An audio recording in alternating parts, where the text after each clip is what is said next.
Hello বন্ধুরা, আমি নতুন আরেকটা রেসিপি নিয়ে তোমাদের সামনে চলে এসেছি। তো আজকে কী বানাবো বলো তো? আজকে বানাবো চিকেন পকোড়া। কারণ এই শীতের দিনে আমাকে চিকেন পকোড়া ঘরে বানাই খেতে হ্যাপি লাগে। তো আমি আমার মতন করে বানাই, তো ওইটাই তোমাদের সঙ্গে আমি শেয়ার করে দিলি। তো এই দেখো চিকেন পকোড়ার জন্য কী আমি নিয়েছি বলো তো? চিকেন পকোড়ার জন্য নিয়েছি 500 চিকেন। আর চিকেনের পিসগুলো একটু ছোটো ছোটো রাখি, কারণ পকোড়াটা ভালোভাবে সিদ্ধ হয়। তো তার জন্য তারপর নিয়ে নিয়েছি অ্যারারোট আর একটা ডিম, লঙ্কা গুঁড়া আর নুন।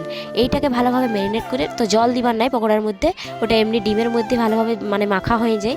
তো ওটা ম্যারিনেট করে রাখিয়ে দিব 30 মিনিট। তারপর এদিকে কড়াইয়ে তেল দিয়ে করে আমি পকোড়াগুলো ছাড়িয়ে দেবো। তো আমার এই ভিডিওগুলো দেখতে হলে আমার চ্যানেলটাকে ফলো করে রাখো। আর এই রেসিপিটা একবার তোমরা ঘরে ট্রাই করে দেখো, অবশ্যই ভালো লাগবে খেতে। তো আমাকে ভালো লাগে ঘরের বানা চিকেন পকোড়া, তার জন্য আমি ঘরেই বানাই। তো এই দেখো আমার চিকেন পকোড়া রেডি। তো কেমন লাগলো সবাই একটু কমেন্ট করে জানাবেন। নেক্সট ভালো ভালো ভিডিও পেতে হলে আমার চ্যানেলটাকে ফলো করে রাখো। এখনের মতো সবাইকে টাটা।